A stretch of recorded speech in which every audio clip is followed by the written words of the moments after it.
Please sit with me for a few minutes. Pour yourself some tea and really hear what I have to say.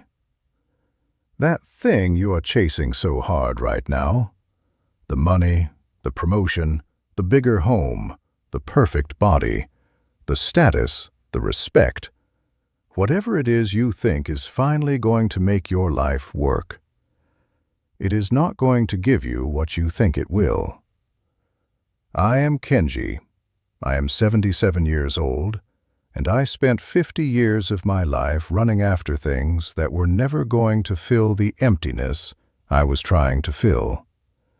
50 years. That is a devastatingly long time to be chasing the wrong horizon.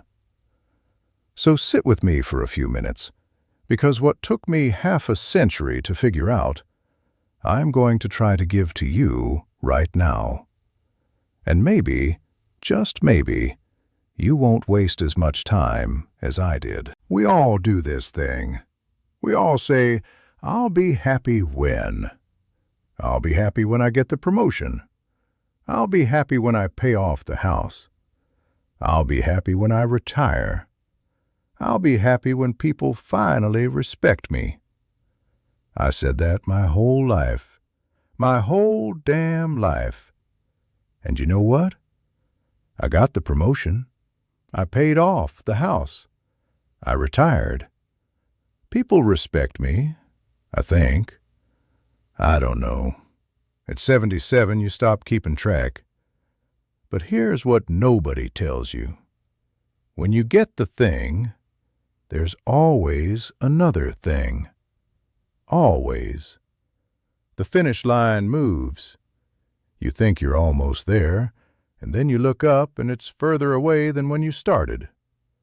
I spent 50 years running toward a finish line that didn't exist. Let me tell you something about myself that I'm not proud of. I grew up poor.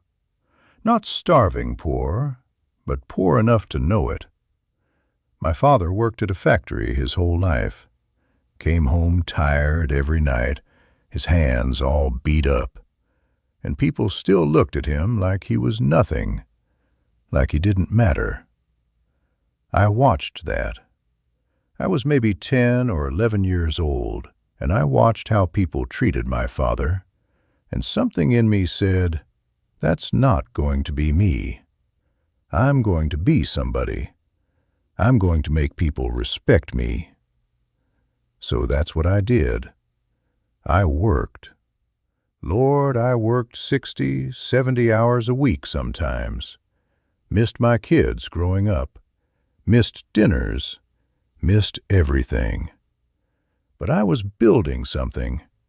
I was becoming somebody. By 52, I was a vice president with a corner office.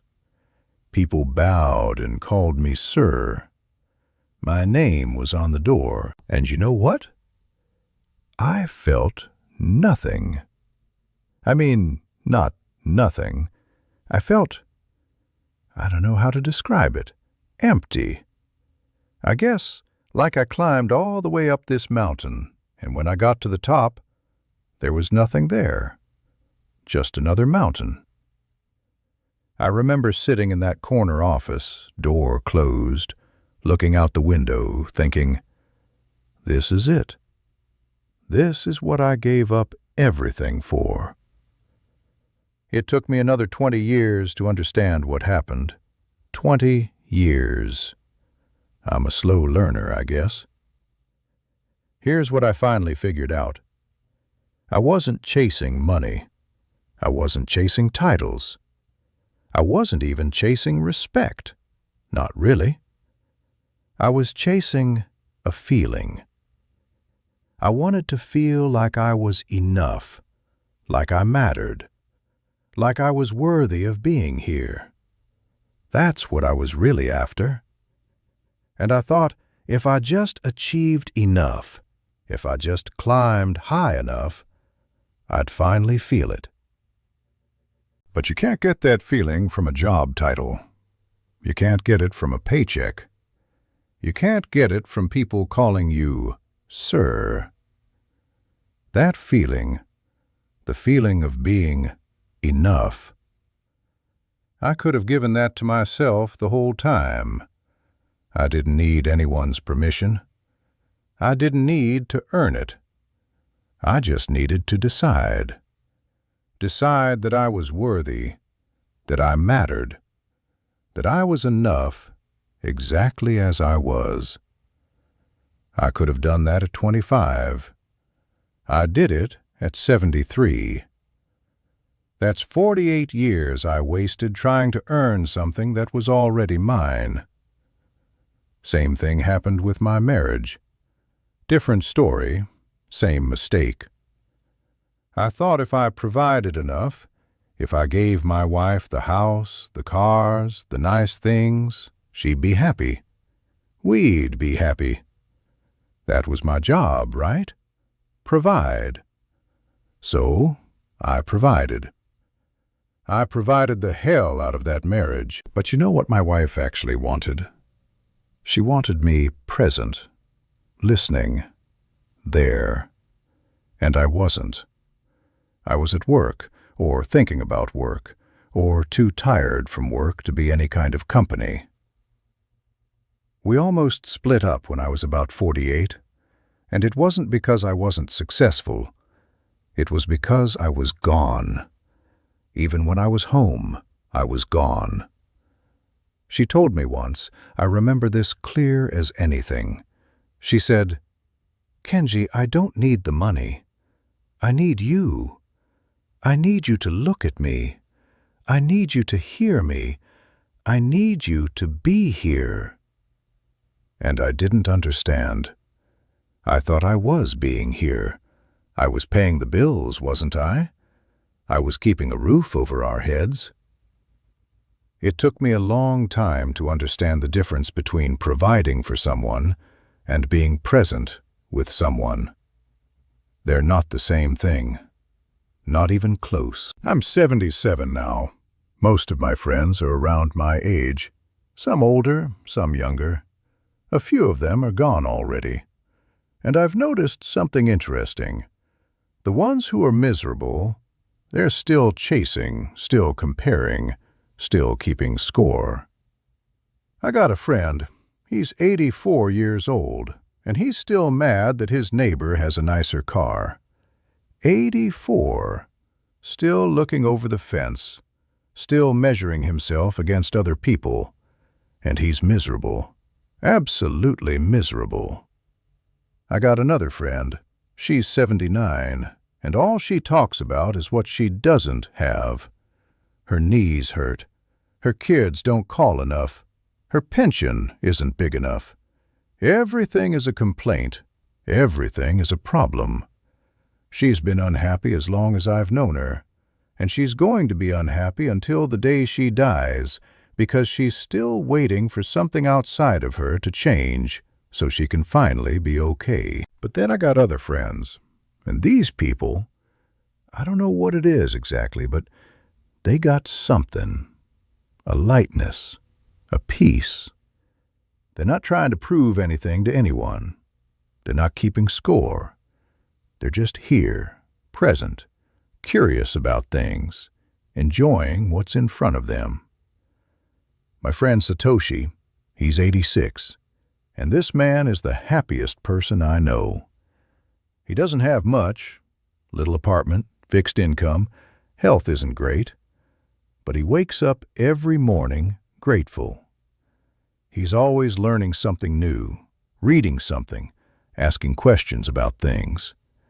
He told me once, he said, "Kenji, I spent 60 years trying to be somebody. Now I'm just trying to be here, and it's so much better." That's the difference. It's not money. It's not health. It's not even family, though that helps. It's whether you've made peace with yourself, whether you've stopped chasing and started being. You want to know what real freedom feels like? I'll tell you what it feels like. It's not having a bunch of money. I got friends with money who are trapped in their own heads, worried about everything, can't enjoy anything. Real freedom is when the things that used to bother you don't bother you anymore. When someone says something nasty and it rolls off you like water. When you're not walking around needing everyone to like you. When you can look in the mirror, see a 77-year-old man looking back at you and say, "Yeah, that's me, and I'm okay with that." Real freedom is not needing anything outside of you to be okay inside of you. And that, my friend, that takes most people a lifetime to figure out. Some people never figure it out. They die still chasing, still waiting, still thinking happiness is around the next corner. Here's the trap, and I want you to really understand this. You think once you get the thing, you'll be satisfied, but you won't. There's always another thing. I paid off my house when I was 58. Thought I'd feel free. Thought I'd finally relax. You know what happened? I started worrying about the next thing. Retirement savings, healthcare costs. What if the market crashes? What if this? What if that? The fear didn't go away when my circumstances changed. The fear just found something new to attach itself to. And that's when I realized something important. The fear doesn't leave when your life gets better. The fear leaves when you change. When you decide you're not going to let it run your life anymore. When you decide that you're okay right now, today, regardless of what happens tomorrow. That's an inside job. No amount of money can do that for you. No achievement, no relationship. It's something you got to do yourself. Everything I thought I wanted, the title, the money, the house, the respect, I didn't actually want those things. I wanted to feel safe. I wanted to feel like I mattered. I wanted to feel loved. And I was looking for those feelings in all the wrong places. I was trying to get them from my job, from my bank account, from other people's opinions. But those feelings, safety, worthiness, love, I could have given them to myself anytime. I didn't need to earn them. I just needed to accept them. Accept that I was already safe, already worthy, already loved. That sounds simple, I know it does. But it took me 50 years to really understand it, and I'm still working on it. Honestly, 77 years old, and I'm still practicing. Young people think happiness is at the finish line. I thought that too. But there is no finish line. You get one thing, there's another thing. You solve one problem, another one shows up. That's just life. That's how it works. So if you're waiting until everything is perfect to be happy, you're going to wait forever, because it's never going to be perfect. Something's always going to be wrong. Something's always going to be missing. The journey is the destination. I heard someone say that once, and I didn't understand it. Now I do. This is it, right here, right now. This is your life. Not when you get the promotion, not when you meet the right person, not when you pay off the debt. Now. If you can't find some peace on the way to where you are going, you're not going to find it when you get there either. I promise you that. I've been there. The arrival doesn't feel like you think it's going to feel. So here's what I want you to take from all this. Stop waiting. Stop telling yourself, "I'll be happy when." That's a lie. I believed that lie for 50 years, and all it gave me was 50 years of postponed living. Whatever you think you need to be happy, you don't need it. What you need is to decide you're enough right now. today, with everything exactly as it is. You're enough. You hear me? You're already enough. You don't have to prove it. You don't have to earn it. You just have to accept it. I'm 77 years old. I've made a lot of mistakes. I've chased a lot of wrong things. I've wasted a lot of time. But the one thing I know for sure is this. Everything you're looking for is already inside you. You just got to stop running long enough to notice. If this meant something to you, share it with somebody who's grinding themselves into dust, chasing something that's never going to make them whole. And tell me in the comments, what's your "I'll be happy when"? What are you waiting for? What would change if you just decided you were enough right now? Subscribe if you want more of these conversations.